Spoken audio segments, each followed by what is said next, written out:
بسم اللہ الرحمن الرحیم۔ کمپیریٹیو فقہ میں ہم صلاۃ الجنائز، کتاب الجنائز کا مطالعہ کر رہے تھے۔ تو نیکسٹ ہمارا جو ٹاپک ہے وہ ہے تعزیت کا۔ تو تعزیت جو ہے مطلب مستحب ہے، اس کا حکم یہ کیا ہے کہ مستحب ہے تعزیت کرنا، یعنی ریکمینڈڈ ہے، چاہے کوئی نان مسلم ہی کیوں نہ ہو، اس سے بھی تعزیت کرنی چاہیے، ٹھیک ہے۔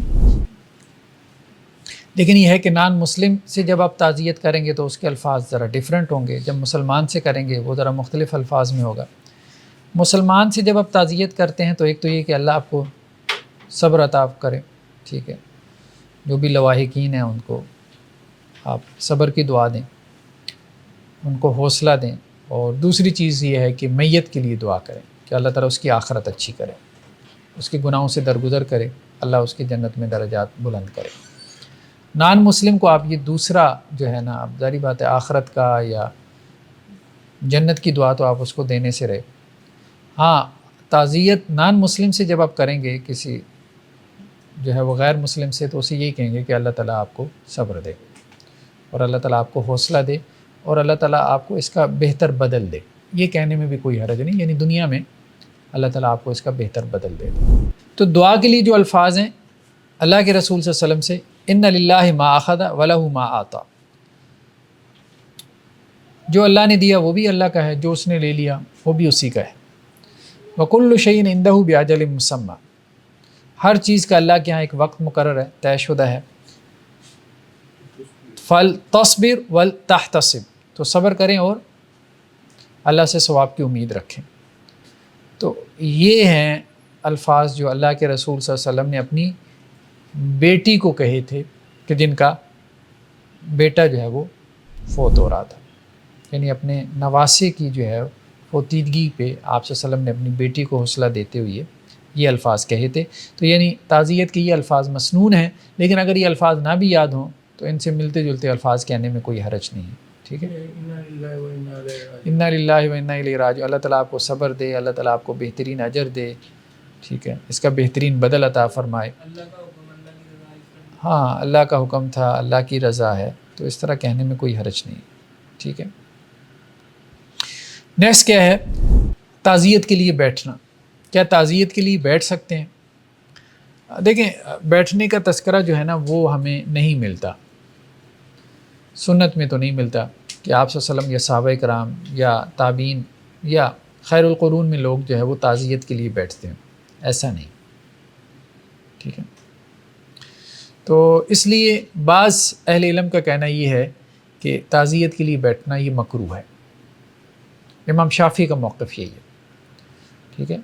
تو امام شافعی نے یہ کہا ہے کہ اکرہ المأتم، مطلب فوتیدگی کے لیے جو لوگ بیٹھتے ہیں اس کو ماتم کہتے تھے، تو اس کے لیے بیٹھنے کو تو میں اس کو ناپسند جانتا ہوں، اور مجھے وہ پسند نہیں ہے۔ امام شافعی نے اس کی وجہ یہ بیان کی کہ اس سے غم تازہ رہتا ہے۔ مقصود کیا ہے؟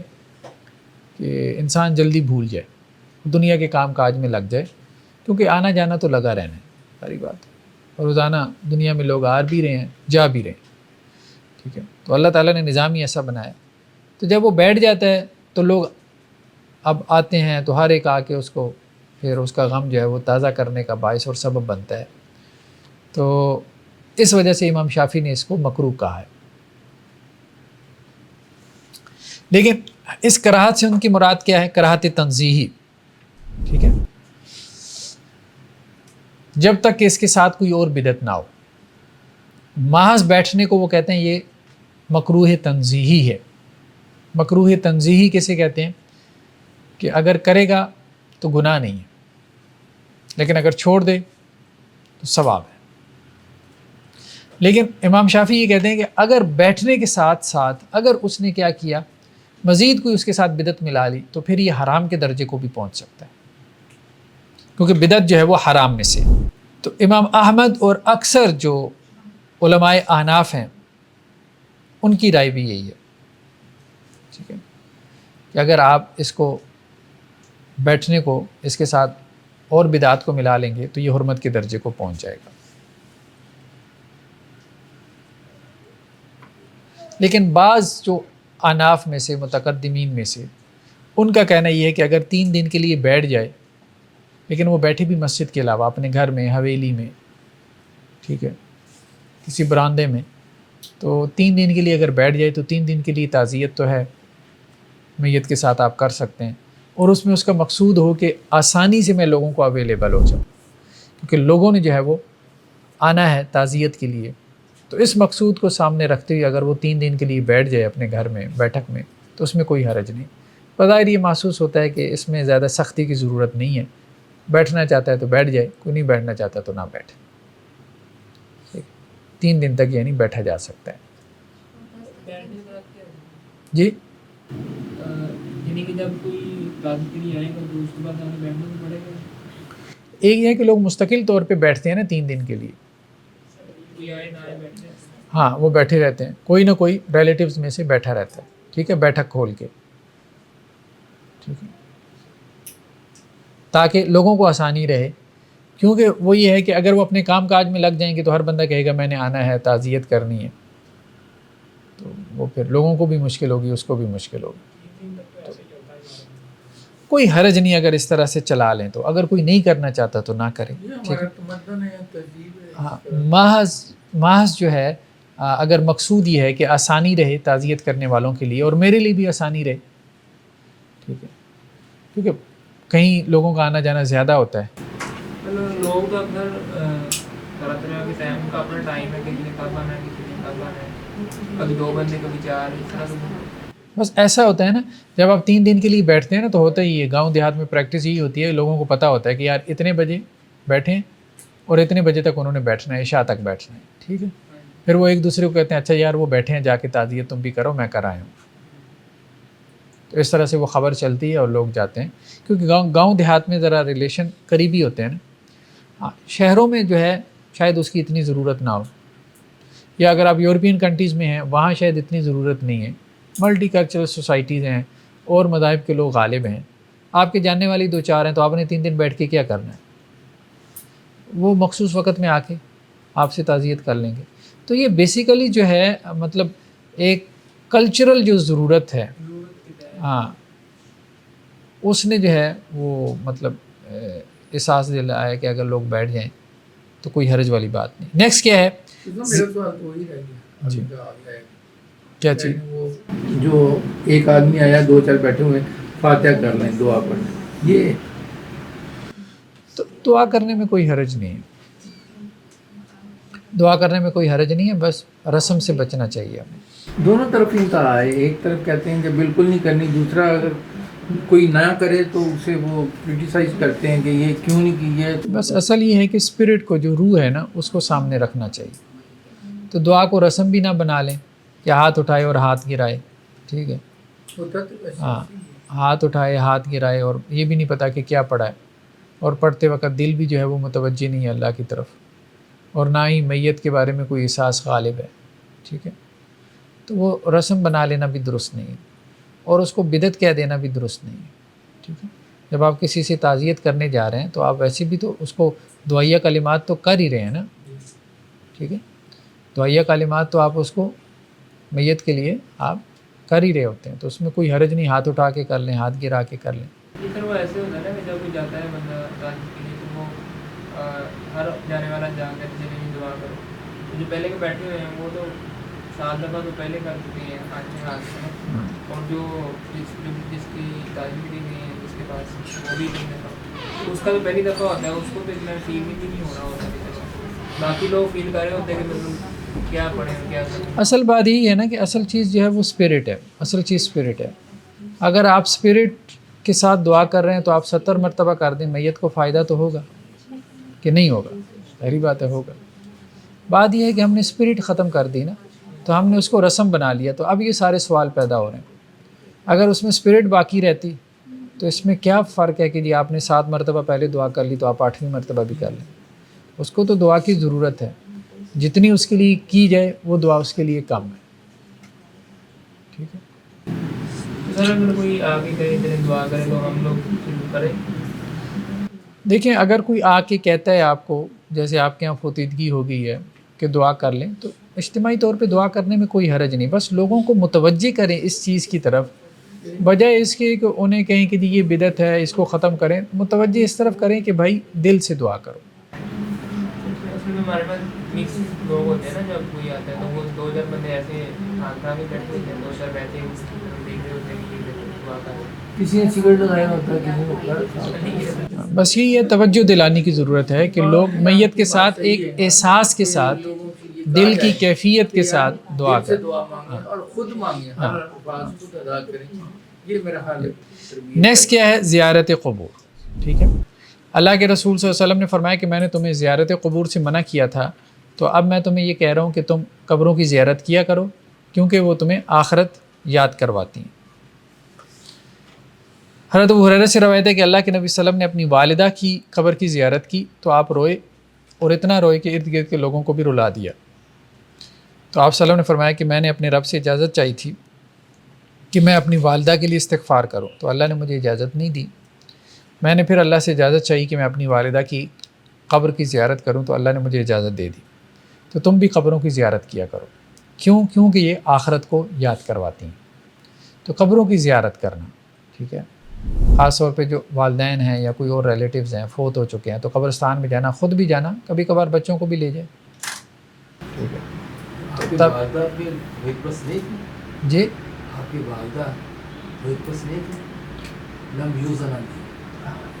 ہاں، توحید کے اوپر جو ہے نا، دور جاہلیت کے لوگ تو ظاہری بات ہے توحید پہ نہیں تھے، دور جاہلیت کے لوگ، لیکن یہ ہے کہ ہم اس میں کوئی بات کہہ نہیں سکتے، ٹھیک ہے۔ دین ابراہیم پہ تھے، دین ابراہیمی کی جو شکل تھی انہوں نے مسخ کر لی تھی نا، ویسے وہ اپنے آپ کو دین ابراہیم کا پیروکار کہتے تھے۔ دین ابراہیمی کا پیروکار کہتے تھے اور سمجھتے بھی تھے، لیکن اس میں زیادہ بہتر قول یہی ہے کہ اللہ سبحانہ و تعالیٰ جو ہے وہ ایسے لوگوں سے درگزر کرے گا جن تک نبی کی دعوت نہیں پہنچی، ٹھیک ہے، وہ کوئی بھی ہوں، رسول اللہ صلی اللہ علیہ وسلم کے والدین ہوں یا اور لوگ ہوں، جن تک نبی کی دعوت نہیں پہنچی تو ان کے اوپر حجت قائم نہیں ہوئی۔ جب ان کے اوپر حجت قائم نہیں ہوئی تو اللہ تعالیٰ ان سے درگزر کا معاملہ کریں گے۔ اصل میں دیکھیں، کفر بیسیکلی ہے انکار کرنا، تو انکار تو وہی کرتا ہے جس تک دعوت پہنچی ہو، جس تک دعوت ہی نہ پہنچی ہو تو اس نے کفر نہیں کیا، اس نے انکار نہیں کیا۔ ہاں، اب بات یہ ہے کہ اس حدیث کا کیا مفہوم ہے۔ اب کچھ لوگ اس طرف نکل گئے کہ جی اس حدیث کا مفہوم یہی ہے کہ جی وہ دین شرک کے اوپر تھے، تو اس لیے جو ہے وہ ان کے لیے استغفار کی اجازت نہیں دی گئی۔ میرے خیال میں یہ جو ہے نا تعبیر ٹھیک معلوم نہیں ہوتی، یہ انٹرپریٹیشن اس کی ٹھیک نہیں معلوم ہوتی، کیونکہ قرآن اس معاملے میں بہت واضح ہے، وما كنا معذبین حتی نبعث رسولا، ہم کسی قوم کو اس وقت تک عذاب نہیں دیتے جب تک ہم اس کی طرف رسول نہ بھیجیں۔ رسول آتا ہے، بتاتا ہے یہ اللہ کا حکم ہے، ٹھیک ہے، پھر اس کے بعد قوم نہیں مانتی، پھر وہ عذاب کی مستحق بنتی ہے۔ کوئی بندہ کہہ سکتا ہے یا اللہ مجھے اب بتایا ہی نہیں آپ نے، آپ چاہتے کیا تھے، مجھے پتہ ہی نہیں تھا۔ یہ ہے کہ حضرت عیسیٰ کی واسطے تو ہو چکی تھی، کیا حضرت عیسیٰ تو اس وقت اس کی تعلیم حضرت عربوں کے ہاں نہیں، مکہ میں کہاں تھے عیسائی تھے، حضرت عیسیٰ مبعوث ہوئے تھے اوپر یروشلم میں، وہ تو ان کی وہ ایک خاص قوم کی طرف تھے، پوری دنیا کی طرف مبعوث بھی نہیں ہوئے تھے نا، ٹھیک ہے، تو یہ تو اس وہ طرح بنی تو اسرائیل کی اصلاح کے لیے آئے تھے حضرت عیسیٰ۔ جتنے بھی بنی اسرائیل کے نبی آئے ہیں وہ سارے ایک مخصوص گروہ کے لیے، ظاہری بات ہے، ظاہری بات ہے، بنی اسرائیل کی طرف ہی آئے ہیں۔ تو باقی جو لوگ اس وقت دنیا میں موجود تھے ان کے لیے کیا دین تھا؟ نہیں، ہم اس بارے میں وہی بات کہہ رہا ہوں، ہم بہت کچھ اسٹرکٹلی کچھ نہیں کہہ سکتے، ٹھیک ہے، ہمیں اللہ سے امید رکھنی چاہیے کہ اللہ تعالیٰ رحم کریں گے۔ ہمیں نہیں پتہ اب اللہ نے ان کی طرف نبی اور رسول بھیجے کہ نہیں بھیجے، ہم تو ایک اصولی بات کر رہے ہیں، بھائی جس قوم کی طرف نبی اور رسول آیا اس پہ حجت قائم ہو گئی، قرآن کہتا ہے یہ تو عذاب کا مستحق ہو اگر انہوں نے نہیں مانا۔ اس پر وہ یہی کہتے ہیں کہ قرآن بھی اللہ تعالیٰ نے فرمایا کہ ابراہیم علیہ السلام کو منع کیا کہ اس نے میری دعا نہیں کرتی۔ تو حضرت ابراہیم تو مبعوث ہو گئے تھے نا، ہاں جی، تو وہ تو اپنے والد کو تبلیغ کر رہے تھے، نہیں جو استغفار نہ کرنے کا جو پوائنٹ ہے وہ تو وہ وہاں پر بھی وہی تھا۔ تو وہ کیوں، ظاہری بات ہے وہ اس لیے کہ حضرت ابراہیم نے اپنے والد کو منع کیا بت پرستی سے، منع کیا کہ نہیں کیا، قرآن نے کہا نا، انہوں نے منع کیا تھا اس لیے ان کو منع کر دیا گیا کہ تو حجت قائم ہو گئی، حجت قائم ہو گئی۔ یہ تو نہیں نا منع کیا تھا، پھر آپ لوگوں کو منع کیا۔ ابھی بات تو پوری سن لینا.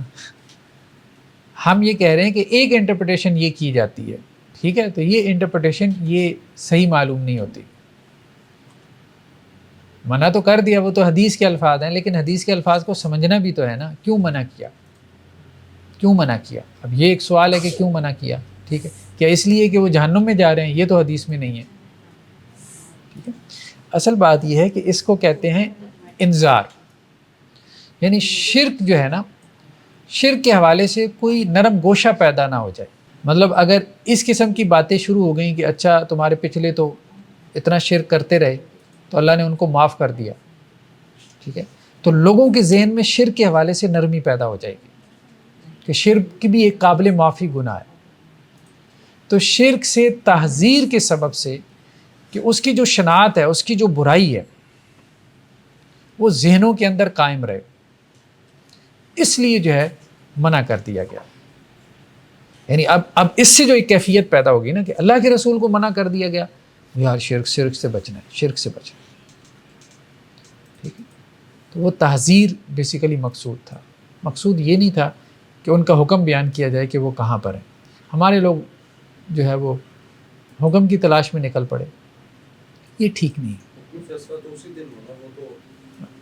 ویسے بریلیوں نے مبالغہ کیا ہے کہ جی اللہ کے رسول صلی اللہ علیہ وسلم نے قبر سے نکال کے کلمہ پڑھوایا, اس کی ضرورت ہی نہیں ہے بھائی, اتنا مبالغہ آپ کرو, جھوٹے قصے کہانیاں بیان کرو, ٹھیک ہے.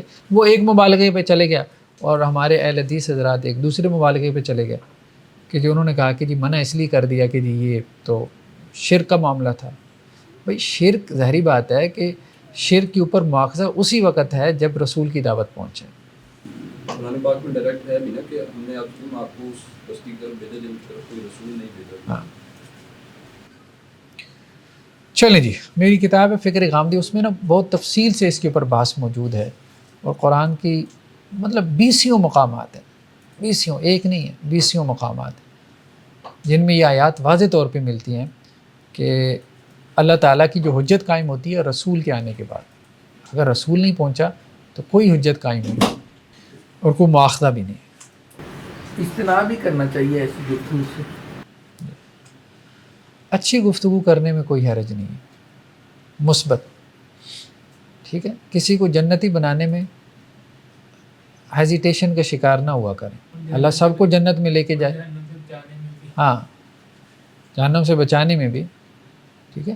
آپ سلم رو رہے ہیں اپنے والدین کے لیے, تو اگر ہمارے پاس کوئی دلیل ہے جس سے یہ بات نکلتی ہو کہ وہ معاف ہو جائیں گے تو ہم کیوں نہ اس کی طرف جائیں. وہاں خاموش اس بندے کو ہونا چاہیے جو جہنمی بنا رہا ہے, اس کو ضرور خاموش ہونا چاہیے. اچھی امید, اچھی بات کرتے ہوئے خاموش نہیں رہنا چاہیے. یہی معاملہ ابو طالب کے ساتھ بھی, ان کے ساتھ حجت پوری ہو گئی نہیں, حضرت ابو طالب کے ساتھ جو ہے نا حجت پوری ہوئی ہے, ان کے ساتھ حجت پوری ہوئی ہے, اور ان کے بارے میں واضح روایت بھی آ گئی نا, ٹھیک ہے, کہ ان کو جو ہے وہ جہنم کا عذاب ہوگا, لیکن ان کے بارے میں بھی کیا ہے کہ صرف ان کی ایڑیوں تک پہنچے گا, ٹخنوں تک, اس کے علاوہ ان کے جسم کو جو ہے وہ جہنم کے عذاب سے بچا دیا جائے گا رسول اللہ علیہ وسلم کی نصرت و سپورٹ کے سبب سے. لیکن آپ صلی اللہ علیہ وسلم کے والدین کا معاملہ یہ ہے کہ ان پہ حجت نہیں تمام ہوئی, اس کے علاوہ جو لوگ ہیں, اس لیے ان کے بارے میں جو ہے ہم خاموش رہیں. ہاں اگر کوئی مثبت بات کر سکتے ہیں تو اس میں کوئی حرج نہیں. ہمارا کیا جاتا ہے یار, مطلب لوگ جنت میں چلے جائیں, ہم نے مطلب کوئی ضرور جہنم میں پہنچانا ہے. ہاں نبی کی دعوت آ گئی, اب پیغام واضح ہو گیا, ہاں اب کوئی انکار کی گنجائش نہیں ہے. جیسے حضرت ابراہیم علیہ السلام کے والد وہ جہنم میں جائیں گے, وہ واضح بات ہے. حضرت نوح علیہ السلام کا بیٹا وہ جہنم میں جائے گا, انہوں نے ڈرا دیا, انہوں نے واضح کر دیا. ابو لہب اور ابو طالب, ہاں ابو لہب ہو گئے تو ابو لہب بھی جہنم میں جائے گا, تبت یدا ابی لہب وتب. نیکسٹ کیا ہے, صحیح بخاری کی روایت ہے عبداللہ بن عمر سے کہ اللہ کے رسول صلی اللہ علیہ وسلم جب تبوک کی طرف جا رہے تھے تو رستے میں جو ہے وہ قوم سمود کی بستیوں سے گزر ہوا, تو آپ صلی اللہ علیہ وسلم فرمایا کہ اگر تم نے ان کی بستیوں کو, جیسے آثار وغیرہ ہوتے ہیں, لوگوں کو شوق ہوتا ہے چلیں یہاں رک کے دیکھیں پچھلی قومیں کیسے آباد تھیں, ٹھیک ہے, ہم بھی جاتے ہیں مطلب وزٹ کی نیت سے, تو آپ صلی اللہ علیہ وسلم فرمایا کہ روتے ہوئے جانا, یہاں ان کے گھروں میں روتے ہوئے داخل ہونا، اور اگر رو نہیں سکتے نا تو پھر جانے کی ضرورت نہیں، ٹھیک ہے؟ تو مطلب یہ ہے کہ عبرت کے ساتھ یا عبرت کی نیت سے یا عبرت حاصل کرنے کی کیفیت کے ساتھ اگر جائے تو پھر ٹھیک ہے۔ مطلب قبرستان جانا ہے تو قبرستان جانے کا مقصد عبرت حاصل کرنا ہے نا، ٹھیک ہے؟ محض جو ہے وہ قبرستان کو ہاتھ لگا کے آنا ہے، یہ تو کوئی بات نہیں۔ قبرستان میں کیسے جانا ہے، صفت الزیارہ، ٹھیک ہے؟ تو اللہ کے رسول صلی اللہ علیہ وسلم جب قبرستان میں داخل ہوتے تھے تو یہ دعا پڑھتے تھے، السلام علیکم اہل الدیار من المؤمنین والمسلمین، ٹھیک ہے؟ مسلمانوں اور مومنوں تمہارے اوپر سلامتی ہو، وَإِنَّا إِن شاء اللَّهُ بِكُمْ لاحقون، ہم بھی تمہارے ساتھ آ کے ملنے والے ہیں، ٹھیک ہے؟ انتم فرطنا ونحن لکم تبعون، تم ہم سے پہلے چلے گئے، ہم تمہارے پیچھے پیچھے آ رہے ہیں، ونسأل اللہ لنا ولکم العافیہ، تمہارے لیے اور اپنے لیے ہم اللہ سے عافیت طلب کرتے ہیں۔ یہ دعا کرے، سلام بھیجے، اپنے لیے ان کے لیے دعا کرے، اور اپنے آپ کو بھی عبرت دلا رہے ہیں کہ یار تم پہلے پہنچ گئے، ہم بھی آ رہے ہیں، راستہ تو یہی ہے، ٹھیک ہے؟ آنا تو ادھر ہی ہے۔ تو ایک اور روایت میں السلام علیکم یا اہل القبور، تو قبرستان میں اب یہ ایک ڈبیٹ پیدا ہو جاتی ہے، سنتے ہیں نہیں سنتے، جب نہیں سنتے تو آپ سلام کیوں کہ بس اللہ تعالیٰ سنوا دیتا ہے، جو قریب ہوتے ہیں ان کو سنوا دیتا ہے، اس پہ ہم لمبی چوڑی بحث کر چکے ہیں۔ یغفر اللہ لنا ولکم، اللہ ہمیں بھی معاف کرے اور تمہیں بھی معاف فرمائے۔ انتم سلفنا ونحن بالاثر، تم ہم سے پہلے گزر چکے اور ہم تمہارے پیچھے پیچھے آ رہے ہیں، ٹھیک ہے؟ باقی بھی دعائیں اسی طرح کی ہیں جب بھی آپ نے قبرستان میں جانا ہے۔ زیارت النساء، کیا عورتیں قبرستان کی زیارت کر سکتی ہیں؟ تو یہ ایک اختلافی مسئلہ ہے، امام مالک اور احناف اور میجورٹی جو اسکالرس کی ہے وہ یہ کہتے ہیں کہ جی عورتوں کے لیے بھی اجازت ہے، وہ قبرستان جا سکتی ہیں۔ ابن ابی ملیکہ کہتے ہیں کہ حضرت عائشہ رضی اللہ عنہا ایک دن قبرستان سے واپس آ رہی تھی، تو میں نے کہا ام المومنین آپ کہاں سے آ رہی ہیں؟ کہنے لگی اپنے بھائی کی قبر سے، عبد الرحمن بن ابی بکر کی قبر سے آ رہی ہیں۔ تو میں نے کہا اللہ کے رسول نے تو منع کیا تھا آپ عورتوں کو کہ قبروں کی زیارت نہیں کرنی، تو انہوں نے کہا منع کیا تھا لیکن بعد میں اجازت دے دی تھی۔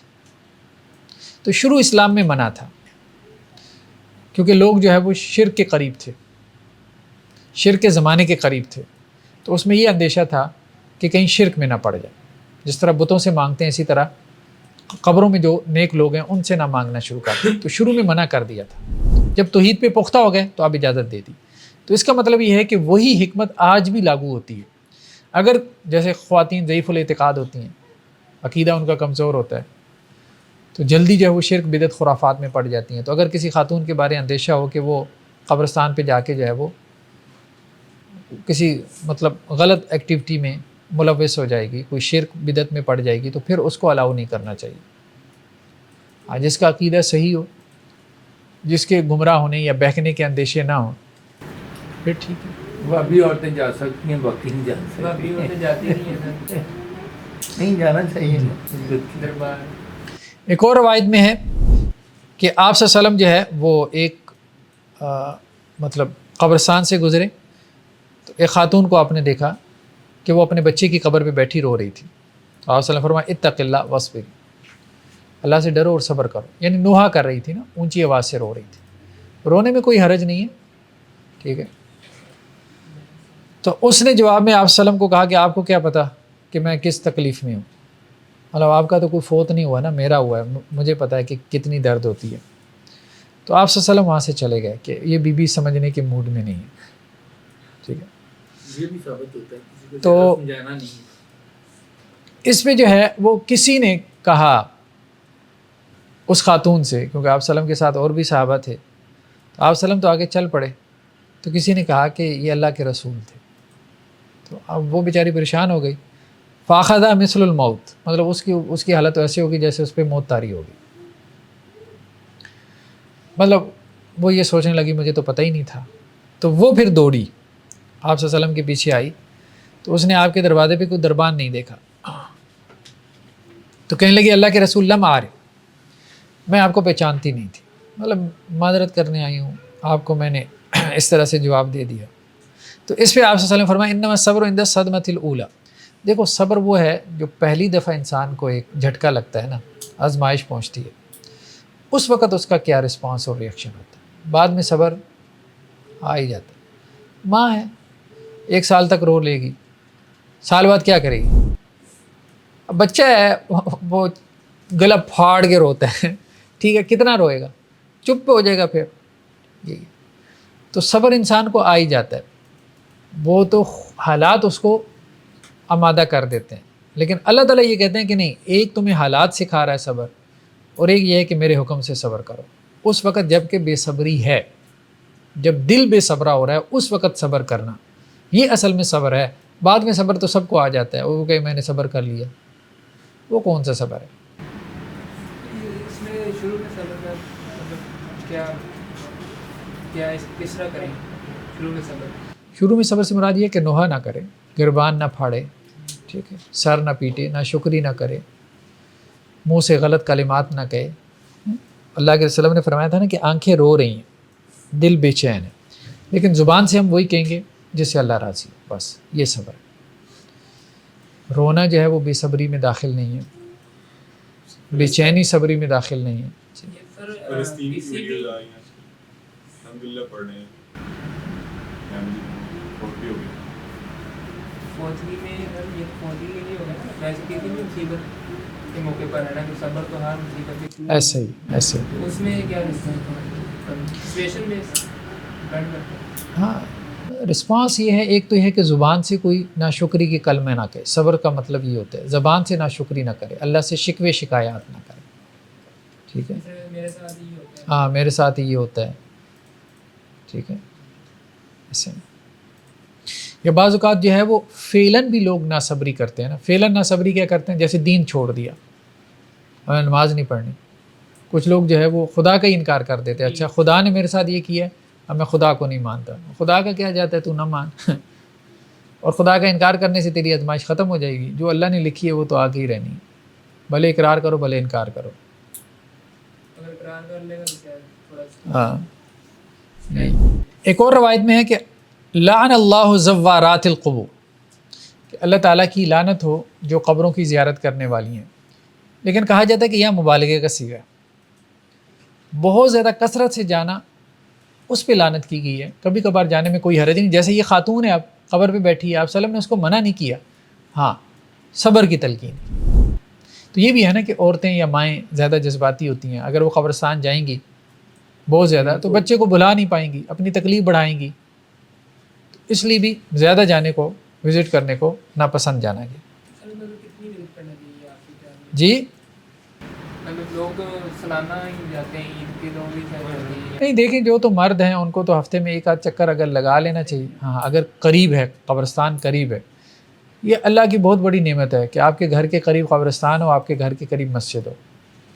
یہ اللہ کی 2 بہت بڑی نعمتیں، ٹھیک ہے. مطلب دونوں جو ہے وہ ایمان کی تجدید کا جو ہے وہ ذریعہ ہیں. اریٹیٹ بھی کر دیتے ہیں مسجد. ہاں ٹھیک ہے، اگر آپ کسی بریلوی وہ اس وقت کرتے ہیں جب اذان کے علاوہ باقی معاملات لوگ کرتے ہیں نا، اسپیکر کھول کر. اسپیکر جو کھولتے ہیں نا، جیسے عام طور پہ بریلوی مساجد میں یہ ہے کہ بہت زیادہ اسپیکر کھولتے ہیں. وہ یہ بھی مبالغے میں بات ہے کہ بریلوی کھولتے ہیں. چلیں دیوبندی بھی کھولتے ہیں، حدیث بھی کھولتے ہیں، ٹھیک. نہیں وہ سارا نہیں ان کے وہی اہل حدیث بھی اہل حدیث بھی کھولتے ہیں، ٹھیک. چلیں اب بریلوی حضرات سکون میں آ جائیں گے، کام برابر ہو گیا. چلیے نیکسٹ کیا ہے جی؟ وہ اعمال جو میت کو فائدہ دیتے ہیں. صحیح مسلم کی روایت ہے حضرت ابو ہریرہ سے کہ آپ صلی اللہ علیہ وسلم نے فرمایا کہ جب بندہ فوت ہو جاتا ہے تو اس کا عمل اس سے ختم ہو جاتا ہے سوائے 3 کے. صدقہ جاریہ، صدقہ جاریہ تو سمجھتے ہیں نا، جیسے کوئی کنواں کھدوا دیا، پانی کا کولر لگوا دیا، ٹھیک ہے، کوئی مصحف جو ہے وہ خرید کے مسجد میں رکھوا دیا، کوئی پنکھا لگوا دیا. تو اب جب تک لوگ اس سے فائدہ اٹھاتے رہیں گے تو اس کے لیے ثواب پہنچتا رہے گا. کوئی درخت لگوا دیا، درخت بہت بڑا صدقہ جاری ہے، پھلدار درخت ہے مسافر خانہ اور یا سایہ دار درخت ہے، مسافر خانہ ہے، ڈسپنسری بنوا دی ہے، یتیم خانہ جو ہے وہ کھول گیا ہے. تو کوئی تعلیمی ادارہ کوئی یہ اس میں آئے یہ بھی آتا ہے، بالکل صحیح. تو صدقہ جاریہ. دوسرا کیا ہے؟ علم ینتفع بھی، کوئی علم جو ہے وہ لوگوں کو سکھا گیا، اب لوگ اس علم کو آگے پھیلا رہے ہیں، اس پہ عمل کر رہے ہیں، تو اس کا بھی اس کو ثواب پہنچتا رہے گا جب تک لوگ جو ہے وہ اس کو یوٹیوب پہ ویڈیو ڈالے ہیں. سر اگر دیکھا جائے تو علم بھی جو ہے نا صدقہ جاریہ میں ہی آتا ہے، لیکن اس کو الگ سے بھی بیان کیا گیا ہے. ہاں، علم بھی صدقہ جاریہ، اس کو علیحدہ سے بیان کیا گیا. اہمیت اس کی تھی. سر یہ پیچھے ایک لفظ یوز ہوا ہے نوحہ سیاہ سوال کے ساتھ، اس کا کیا مطلب ہے سیاہ؟ کون سا؟ کی ہیڈنگ میں یہ عورتوں کا کپڑوں کی زیادتی کرنا، اس کی آخری لائن میں ہے سیاہ جو ہے ہاں چیخنا چلانا. تو دوسرا کیا ہے؟ علم ہے. اور تیسرا کیا ہے؟ ولد صالح یدعو لہ، جو اس کے لیے دعا کرتا ہے، نیک اولاد جو اس کے لیے دعا کرتی ہے. اب تو کوئی نہیں کرتے، صحیح بات ہے، جھوٹ ہے، بہت کم. اصل میں سر میں نے کیا سنا تھا کہ روایتی وہ رسمی انداز میں دعائیں رہ گئی ہیں بس. ٹھیک ہے، اولاد کے نیک ہونے کی نشانی یہی ہے کہ دعا کریں گے، دعا کریں. رسمی دعا ہے نا، ہم وہی کہہ رہے ہیں، دعا اصل میں رسم بنا لیا نا اس کو، جیسے نماز پڑھ رہے، رسمی نماز پڑھ رہے. رسمی دعا جو فائدہ پہنچاتی ہے وہ تو اسپرٹ والی ہے، اسپرٹ کی. وہ علیحدہ کیٹیگری کو شمار ہوتی ہے یا صالح اولاد کے اندر؟ جس طرح اگر ہمارے ان لاس کے ریلیشنز ہوتے ہیں تو ان کے لیے بھی دعا یہ اولاد کے دعا کے اندر ہی کنسیڈر ہوتی ہے سیپریٹلی، جس طرح ایک مسلمان کے لیے ہم دعا کرتے ہیں؟ ہاں، عام دعا بھی کوئی بھی بندہ کرتا ہے، تو کسی کے لیے بھی آپ دعا کریں، کسی مسلمان کے لیے کریں جو فوت ہو چکا ہے، تو آپ کی دعا اس کو فائدہ پہنچاتی ہے. سر اس کا مطلب کس طرح یہ ایک جامعہ لفظ مسلمین والمسلمات، یہ لفظ یا اس کا نام وغیرہ؟ ہاں ٹھیک ہے، نام بھی لے سکتے ہیں، اللہم اغفر للمسلمین والمسلمات والمؤمنین والمؤمنات، سارے آ جاتے یہ ہیں. زیادہ بہتر یہی الفاظ ہے. ہاں، اور سر جو ایک شخص فوت ہو گیا اس کے بارے میں آپ کہتے ہیں نا کہ تاکہ آپ کہ میرا بھائی فوت ہو گیا یا فلاں ہو گیا، تو اب وہ جو دوسرے آپ سے کہتے ہیں دعا کریں نا اس کے لیے، تو دوسرا بندہ کہہ رہا ہے کہ آپ مجھے پہلے یہ بتائیں کہ اس کا عقیدہ کیا تھا، میں پھر اس کے لیے دعا کروں گا، اس کا عقیدہ کیسا تھا؟ ہاں نہیں، یہ نہیں، یہ تکلف کرنے والے لوگ ہیں. عقیدہ کیا تھا؟ ہاں کہ مطلب وہ شرک تو نہیں تھا، مطلب مسلمان تھا، اگر وہ سمجھتے ہیں کہ بریلوی تھا تو شرک کرتے ہیں، قبروں پہ جاتے ہیں. بس اللہ تعالیٰ جو ہے نا ایسے لوگوں سے بچائے. صحیح بات یہی ہے، پتہ نہیں آخرت میں ان کا کیا حشر ہوگا. یہ جو بہت زیادہ جو ہے نا، یہ جو ایک کبر ہے اور نخوت ہے کہ جی ہمارا عقیدہ بڑا ٹھیک ہے، تو بات یہ ہے کہ عقیدہ جو ہے وہ صرف اللہ کے حوالے سے ٹھیک ہونا ضروری نہیں ہے، انسانوں کے حوالے سے عقیدہ ٹھیک ہونا بھی ضروری ہے. اللہ کے رسول صلی اللہ علیہ وسلم نے فرمایا کہ جس کے دل میں ذرے کے برابر بھی تکبر ہوا جنت میں داخل نہیں ہوگا. ذرہ کیا ہوتا ہے؟ وہ کلیم کر سکتا ہے میرے دل میں ذرے کے برابر تکبر نہیں ہے، تو اللہ پکڑنے پہ آئے تو اتنی سی بات پہ پکڑ لے.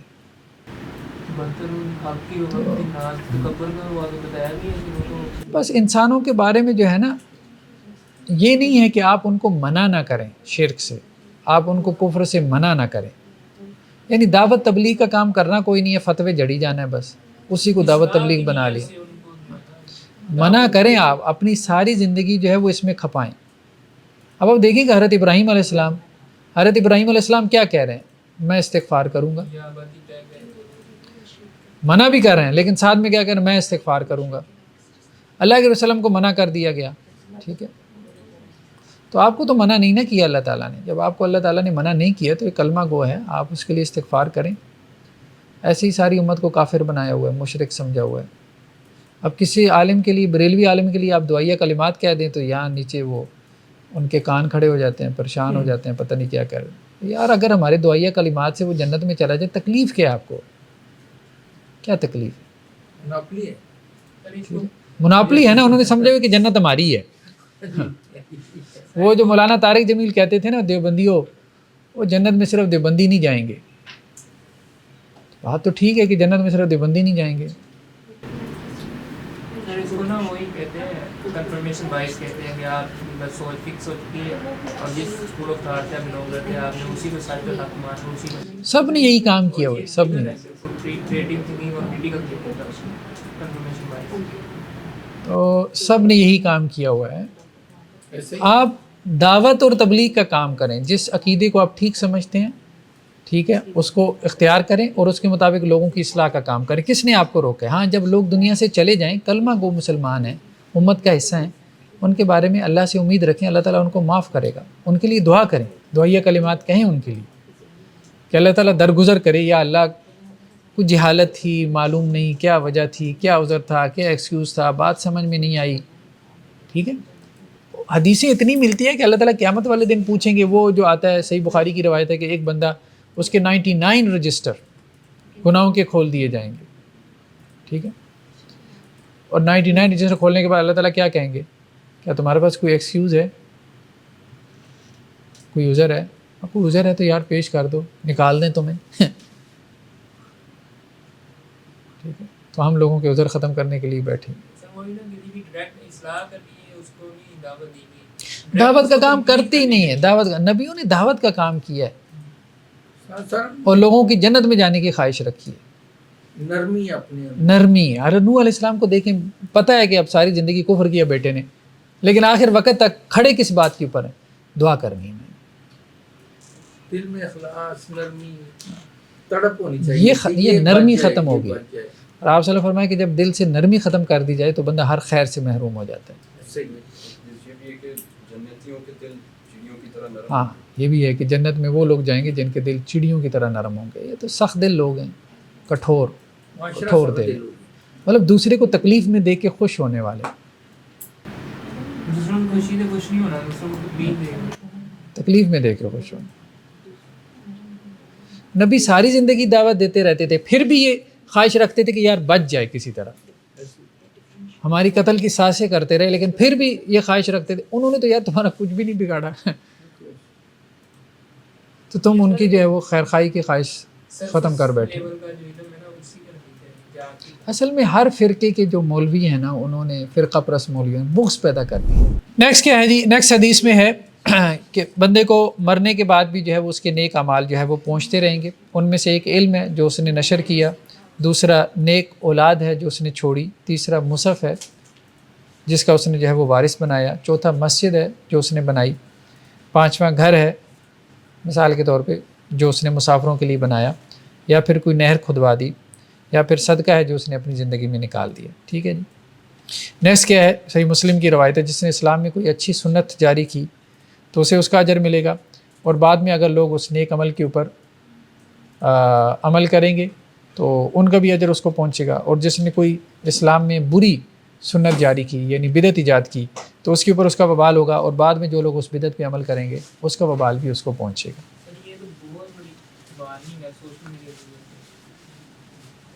جس طرح صدقہ جاریہ ہے اسی طرح سیئہ جاریہ بھی ہے. سیئہ جاریہ بھی. ٹھیک ہے. نیکسٹ کیا ہے؟ دعا اور استغفار. اہل ایمان کے لیے دعا کرنا. ٹھیک ہے. رسول اللہ صلی اللہ علیہ وسلم کی حدیث ہے کہ جب تم میت کے لیے دعا کرو فاخلص اللہ الدعا، اخلاص سے دعا کرو، پورے دل کی کیفیت کے ساتھ، دل جمعی سے دعا کرنا. یہ ہے وہ اسپرٹ کے ساتھ دعا کرنا. اور آپ وسلم کی دعائیں کیا ہوتی تھی؟ اللہم اغفر لحینا و میتنا، یا اللہ ہمارے زندہ مردہ دونوں کو معاف فرما دے. تیسری چیز کیا ہے؟ صدقہ. میت کی طرف سے صدقہ کرنا. ٹھیک ہے. میت کو دعا فائدہ پہنچاتی ہے، میت کو صدقہ فائدہ پہنچاتا ہے. حضرت ابو ہریرہ سے روایت ہے کہ ایک آدمی نے آپ صلی اللہ علیہ وسلم سے کہا کہ میرے والد فوت ہو گئے اور انہوں نے مال چھوڑا اور وصیت نہیں کی، تو کیا میں صدقہ کروں؟ تو آپ صلی اللہ علیہ وسلم فرمایا ہاں صدقہ کرو، ان کو فائدہ پہنچے گا. حضرت سعد بن عبادہ آپ صلی اللہ علیہ وسلم کے پاس آئے کہ میری والدہ فوت ہو گئی تو کیا میں ان کی طرف سے صدقہ کروں؟ تو آپ صلی اللہ علیہ وسلم فرمایا ہاں. تو انہوں نے پوچھا کون سا صدقہ افضل ہے؟ تو آپ صلی اللہ علیہ وسلم فرمایا پانی. ٹھیک ہے، کنواں کھدوا دو. پھر اس کے بعد مدینہ میں باقاعدہ جو ہے وہ ایک کنواں تھا جس کے بارے میں معروف تھا کہ یہ آل سعد کا جو ہے وہ کنواں ہے. یہ حالات اور وہ محلے وقوع کے حساب سے پانی کا انہوں نے جو ہے جی پریفر کیا، بنیادی ضرورت، بیسک نیڈس جو ہے. تو آج کے دور میں کیا سب یہی ہے بیسک سے. صاف پانی، صاف ستھرا پانی آج بھی بہت ضرورت ہے. آپ کی 70% آبادی کو پانی نہیں میسر صاف ستھرا. تیسرا کیا ہے؟ روزہ رکھنا. ٹھیک ہے. اللہ کے نبی صلی اللہ علیہ وسلم کے پاس ایک شخص آیا، کہنے لگا کہ میری والدہ جو ہے وہ فوت ہو گئیں. ٹھیک ہے. اور ان کے اوپر جو ہے وہ روزے فرض تھے. ٹھیک ہے. تو کیا میں ان کی طرف سے جو ہے وہ روزہ رکھوں؟ تو آپ صلی اللہ علیہ وسلم فرمایا کہ اگر تمہاری والدہ کے اوپر جو ہے وہ قرض ہوتا تو کیا تم اس کو ادا کرتے؟ تو اس نے کہا جی ہیں. تو آپ صلی اللہ علیہ وسلم فرمایا کہ اللہ کا جو قرض ہے وہ زیادہ حقدار ہے یا زیادہ حق رکھتا ہے اس بات کا کہ تم اس کو ادا کرو. یعنی میت کے ورثاء جو ہے وہ روزہ رکھ سکتے سر اگر ان کو حساب میں پتا ہو کہ کیسے ہیں. اگر یہ نہ پتا ہو کتنے روزے انہوں نے چھوڑے پھر اپنے حساب سے ہاں اپنے ایک اندازے سے کہ کتنے روزے چھوڑے ہیں اس حساب سے. نفلی روزے بھی ان کے لیے نہیں نفلی نہیں، فرض روزے اگر ان کے رہ گئے تو ان کی طرف سے فرض روزے جو ہے وہ میت کے ورثاء بس ایک اندازے سے رکھ لیں. کہ وہ ہمارے نسل ہوں گے رکھنے والے جی جی اجر دونوں کو ملے. دونوں کو ملے گا. نیکسٹ کیا ہے حج. میت کی طرف سے حج کرنا. روزہ اگر اولاد کی اتنی ہمت نہ ہو کہ وہ رکھ سکے تو کیا پھر اس کی طرف سے ہاں صدقہ اس کی طرف سے فدیہ دے دے. فدیہ بہتر یہی ہے کہ میت کی طرف سے روزہ رکھے، اولاد جو ہے یا جو بھی وارث ہے اگر یہ نہیں کر سکتا تو اس کی طرف سے صدقہ دے دے. سر وہ ایک دن کا کھانا جو ہے اس کو اسٹیمیٹ کر کے کیا جاتا ہاں صبح و شام کا کھانا جو ہے صبح و شام کا 2 وقت کا کھانا، سحری اور افطاری. سر ایسے بھی ہو سکتا ہے نا اگر 8 روزے رہتے ہیں 8 بچے اکٹھے رکھ لیں ایک ہی دن. جی ٹھیک. ہاں نیکسٹ کیا ہے حج. ایک خاتون جو ہے نا قبیلے کی آپ صلی اللہ علیہ وسلم کے پاس آئی کہ میری ماں نے حج کی نظر مانی تھی لیکن وہ حج نہیں کر سکی، کیا میں ان کی طرف سے حج کروں؟ آپ صلی اللہ علیہ وسلم فرمایا ہاں تم اپنی والدہ کی طرف سے حج کرو. اگر تمہاری ماں کے اوپر کوئی قرض ہوتا تو کیا تم اس کو ادا کرتی؟ تو اس نے کہا ہاں. تو آپ صلی اللہ علیہ وسلم فرمایا یہ اللہ کی طرف سے قرض ہے. نظر بھی کیا ہے؟ قرض ہے. نظر کا حج تھا کہ میرا یہ کام ہو جائے تو میں حج کروں گی، عمرہ کروں گی، جیسے کچھ لوگ کہتے ہیں. ٹھیک ہے. نیکسٹ کیا ہے نماز. نماز میت کی طرف سے نہیں پڑھ سکتے. ٹھیک ہے. اس میں جو انہوں نے روایت بیان کی یہ روایت اصل میں صحیح نہیں ہے. ٹھیک ہے. ہاں صحیح نہیں ہے. قرات، میت کی طرف سے قرات کرنا یعنی جو آپ تلاوت کرتے ہیں کیا اس کا ثواب میت کو پہنچتا ہے؟ تو یہ اختلافی مسئلہ ہے. جمہور فقہاء یہ کہتے ہیں کہ پہنچتا ہے. امام شافعی یہ کہتے ہیں کہ نہیں پہنچتا. ٹھیک ہے. یہ جو کہتے ہیں یاسین پڑھ کے بخش دوں جی یاسین پڑھ کے بخش دینا. ٹھیک ہے. سورہ فاتحہ پڑھ کے بخش دینا. ٹھیک ہے. سورہ بقرہ پڑھ کے بخش دینا، یہ وہ والی بات ہو رہی ہے. تو دیکھیں صدقہ وہ تو پہنچتا ہے، سب کے نزدیک اتفاق ہے. دعا وہ بھی پہنچتی ہے. ٹھیک ہے. روزہ بھی آپ رکھ سکتے ہیں میت کے جو ورثاء ہیں، حج بھی کر سکتے ہیں. تلاوت قرآن کے بارے میں اختلاف ہے. جمہور علماء یہ کہتے ہیں کہ دیکھیں جب حج کر سکتے ہیں، روزہ رکھ سکتے ہیں، صدقہ کر سکتے ہیں تو عبادت 2 قسم کی ہے، یا مالی ہے یا بدنی ہے. دونوں کی دلیل مل گئی آپ کو تو آپ تلاوت سے کیوں منع کرتے ہیں؟ وہ قرض اور فرض کی بات بھی ہے نا، وہ تو فرض چیزیں تھی جو کہ قرض کے نہیں اب جیسے حج میں ہے مثال کے طور پہ. ٹھیک ہے. تو آپ حج کسی کی طرف سے نفلی کر سکتے ہیں کہ نہیں کر سکتے؟ میت کی طرف سے نفلی حج کر سکتے ہیں کہ نہیں؟ یعنی اگر اس پر فرض نہیں ہے پھر بھی ہاں ظاہری بات ہے کر سکتے ہیں. میت کی طرف سے آپ عمرہ کر لیں، کر سکتے ہیں. لیکن سر یہ ویسے بھی دیکھا جائے اولاد کے بارے میں کوئی بھی کرے کوئی بھی کر سکتا ہے. یہ جو ثالث واقعی بکس پرنٹ کرواتے ہیں جی تو قرات قرآن کے بارے میں اختلاف ہے. ٹھیک ہے. میجورٹی کہتی ہے کہ جی آپ کر سکتے ہیں اور اس کا ثواب پہنچتا ہے. امام شافعی کہتے ہیں کہ نہیں پہنچتا. بہرحال ہمیں سلف سے اس کا ثبوت نہیں ملتا. یہ بات ٹھیک ہے. صحابہ سے تابعین سے اس کا ثبوت ہمیں نہیں ملتا. ٹھیک ہے. جو کرنا چاہتا ہے کر لے، جو نہیں کرنا چاہتا نہ کرے. ٹھیک.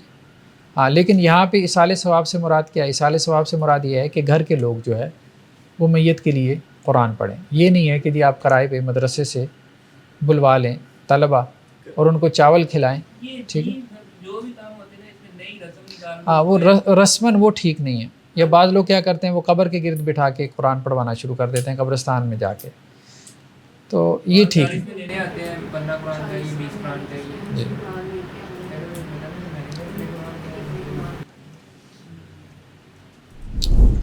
اللہ کے رسول صلی اللہ علیہ وسلم کو ثواب جو ہے وہ ہدیہ کرنا. اچھا کچھ علماء کہتے ہیں کہ جی آپ صلی اللہ علیہ وسلم کو ہم ثواب ہدیہ کر سکتے ہیں. کچھ کہتے ہیں اس تکلف کی ضرورت نہیں ہے. آپ جو بھی عمل کر رہے ہو اس کا ثواب آپ صلی اللہ علیہ وسلم کو پہنچ رہا ہے کیونکہ وہ آپ صلی اللہ علیہ وسلم کا صدقہ جاریہ ہی ہے. تکلف کرنے کی ضرورت نہیں ہے. یہ درود شریف بھی کافی ہے. مطلب جو بھی آپ عمل کر رہے ہیں ظاہری بات ہے ہم آپ صلی اللہ علیہ وسلم کا لگایا ہوئے پودا ہے نا. پوری امت جو ہے آپ صلی اللہ علیہ وسلم کو تو ثواب پہنچ ہی رہا ہے. مطلب کوئی یہ کہے کہ جی یا اللہ یہ میرا جو نیک عمل ہے اس کا ثواب نبی کریم صلی اللہ علیہ وسلم کو بھی پہنچائے. تو کچھ چین بناتے ہیں آدم سے لے کر حضرت آدم سے لے کے جو ہے ظاہری بات ہے. دیکھیں جن وہ تکلف کی ضرورت ہی نہیں ہے, ان کو ویسے ہی پہنچ رہا ہے, کہنے کی ضرورت. بڑی وارننگ کا ہی بات ہے کہ ہمارے اگر نیک مان کا ثواب مل رہا ہے, پہنچ رہا ہے. مسلمانوں کی اولاد اور مشرکین کی اولاد, ٹھیک ہے. صحیح بخاری کی روایت ہے, یعنی ان کا کیا حشر ہوگا, یہ کہاں جائیں گے, یعنی نابالغ بچے, چھوٹے بچے, چھوٹی عمر کے جو بچے ہیں, مسلمان ہوں یا مشرک ہوں, تو ان کا مقام کیا ہے, ٹھیک ہے. اولاد صالح کی بھی اعمال کا نیک اعمال کا خود ہاں, نیک اولاد جس کے کردار میں والدین کا کوئی حصہ ہو اس کو بنانے میں, ٹھیک ہے, تو اس کے نیک اعمال کا اجر جو ہے وہ والدین کو پہنچتا رہتا ہے. ہاں, اگر اس کو نیک بنانے میں والدین کا کوئی حصہ اور کردار نہیں ہے تو پھر اولاد کو پھر دعا کرتے رہنا چاہیے. اب بس ٹھیک ہے, ٹھیک, اتنا ہی کافی ہے. چلیں جی آگے چلیں. یہ ہمارا کتاب الجنائز جو ہے نا 1 مہینے سے چل رہا ہے آپ لوگوں کے سوالات کی وجہ سے. صحیح بخاری کی روایت ہے کہ رسول اللہ صلی اللہ علیہ وسلم کے جو چھوٹے بیٹے تھے ابراہیم, ابھی 1.5-2 سال کی تھی, ان کی وفات ہو گئی. تو آپ صلی اللہ علیہ وسلم ان کی وفات پہ کہا کہ ان کے لیے جنت میں ایک دودھ پلانے والی ہے جو اللہ نے مقرر کی ہے. تو چھوٹے بچے بھی جنت میں جاتے ہیں, جو نابالغ بچے ہوتے ہیں مسلمانوں کے, وہ تو جنت میں جاتے ہیں.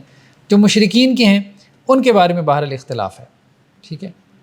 کچھ کہتے ہیں کہ جی وہ بھی جنت میں جاتے ہیں کیونکہ وہ نابالغ ہیں, ان کا حساب کتاب ہی نہیں ہے. اور کچھ کہتے ہیں کہ قیامت والے دن اللہ تعالیٰ ان کا امتحان لے گا, ٹھیک ہے. اگر وہ اس میں کامیاب ہو گئے تو جنت میں چلے جائیں گے, ناکام ہو گئے تو وہ جہنم میں جائیں گے. حضرت انس بن مالک سے ہے کہ اللہ کے رسول صلی اللہ علیہ وسلم نے فرمایا جب بھی کوئی مسلمان جو ہے وہ اس کے 3 بچے فوت ہو جاتے ہیں جو کہ بالغ نہ ہوئے ہوں تو وہ اس کو جنت میں داخل کرنے کا ذریعہ بن جائیں گے. یعنی ظاہری بات ہے والدین کو جنت میں داخل کرنے کا ذریعہ بنیں گے تو پہلے خود بھی تو داخل ہوں گے. تو نابالغ بچے جو ہے وہ جنت میں جاتے ہیں, مسلمانوں کے نابالغ بچے جنت میں جاتے ہیں, وہ جنتی ہیں. دوسرا یہ ہے کہ مشرکین کے, تو اس میں جو ہے وہ شوافی یہ کہتے ہیں کہ یہ جو قرآن کی آیت ہے نا, وما کننا معذبین حتی نبعث رسولا, ہاں وہی والی بات آ گئی کہ ان پہ حجت قائم نہیں ہوئی نا, تو اس لیے وہ بھی جنت میں جائیں گے, کیونکہ عذاب اسی کو ہے کہ جس کے اوپر حجت قائم ہے. ایک روایت یہ یہاں پہ لے کے آئے ہیں, وہ یہ کہتے ہیں کہ جی ایک روایت میں ہے کہ نبی جنت میں ہے, شہید جنت میں ہے, والمولود فی الجنہ, یعنی ایک عمومی سی بات ہے, مولود بھی جنت میں جائے گا, یعنی چھوٹا بچہ. یہاں سے بھی استدلال کر لیا گیا. نیکسٹ کیا ہے جی, قبر کے سوال. قبر کے سوال تو بالکل واضح ہیں, ٹھیک ہے, کہ منکر نکیر نے آنا ہے اور قبر میں آ کے جو ہے وہ سوال کرنے. یہاں انہوں نے لمبی چوڑی بحث کی ہے, لیکن آپ کے سوالات کی وجہ سے اب ہم نہیں اس میں جا سکتے, ٹھیک جی. یہ ایک روایت ہے صحیح مسلم کی حضرت زید بن ثابت سے کہ وہ یہ کہتے ہیں کہ ہم آپ صلی اللہ علیہ وسلم کے ساتھ تھے اور اللہ کے رسول صلی اللہ علیہ وسلم خچر پہ سوار تھے, تو اچانک وہ خچر جو ہے وہ بدک گیا اور قریب تھا کہ وہ آپ صلی اللہ علیہ وسلم کو گرا دیتا.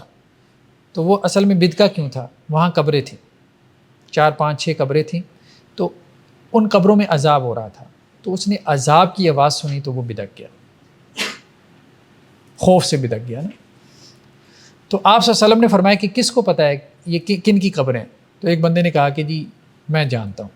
تو اللہ کے رسول نے پوچھا کہ بھائی یہ کب فوت ہوئی ہے؟ تو انہوں نے کہا کہ یہ دور جاہلیت کی قبریں. تو آپ صلی اللہ علیہ وسلم فرمایا پھر ٹھیک ہے. تو پھر آپ صلی اللہ علیہ وسلم فرمایا کہ اس امت کو جو ہے وہ اس کی قبروں میں آزمایا جاتا ہے. تو اگر مجھے یہ اندیشہ نہ ہوتا کہ تم اپنے مردوں کو دفن کرنا چھوڑ دو گے تو میں اللہ سے دعا کرتا کہ تمہیں بھی عذاب قبر میں سے کچھ سنوا دیا جاتا. پھر آپ صلی اللہ علیہ وسلم صحابہ کی طرف متوجہ اور کہا کہ تعوذوا باللہ من عذاب النار, اللہ سے آگ کے عذاب سے پناہ مانگتے رہا کرو. تعوذوا باللہ من عذاب النار, تعوذوا باللہ من عذاب القبر, اللہ سے عذاب قبر سے پناہ مانگتے رہا کرو, ٹھیک ہے.